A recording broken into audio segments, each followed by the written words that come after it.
शिर्डी नजीक निमगाव शिवारामध्ये देशमुख चारीजवळील एका हॉटेलमध्ये शनिवारी साईबाबांच्या दर्शनासाठी आलेल्या एका तरुणाचा हॉटेलच्या गच्चीवरून पडून मृत्यू झाल्याची घटना घडल्यामुळे शिर्डी परिसरात खळबळ उडाली आहे। याबाबत मिळालेली माहिती अशी की शिर्डीजवळील निमगाव हद्दीमध्ये हॉटेल सिमरन येथे बुलढाणा जिल्ह्यातील नांदुरा शेंबा बुद्रुक येथील 3 ते 4 तरुण मित्र शनिवारी शिर्डीमध्ये दर्शनासाठी आले असता त्यांनी सायंकाळी राहण्यासाठी लॉज घेतला। त्यानंतर ते दर्शनासाठी निघून गेले।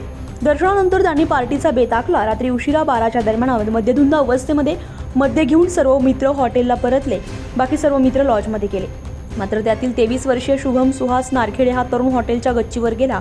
त्या ठिकाणी त्याचा तोल जाऊन हॉटेलच्या मागच्या बाजूला तो कोसळल्यामुळे त्याचा जागीच मृत्यू झालाय। सकाळी सर्वजण झोपेतून उठल्यानंतर मित्र कुठेही दिसत नाही म्हणून शोध घेतला असता हॉटेलच्या मागच्या बाजूला तो मृत अवस्थेत दिसून आल्यामुळे मित्रांची तारांबळ उडाली। हॉटेलवर असलेल्या मित्रांनी पोलिसांना फोन करून याबाबत माहिती दिली।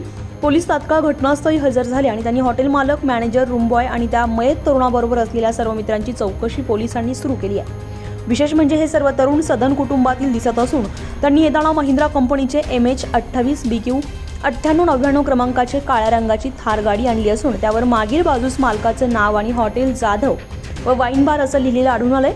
मद्य विक्रीचा व्यवसाय असणाऱ्या तरुणांनी शिर्डीमध्ये मोठ्या प्रमाणात मद्य प्राशन करत आपल्या सहकार्याचा जीव गमावल्याची चर्चा परिसरात सुरू होती।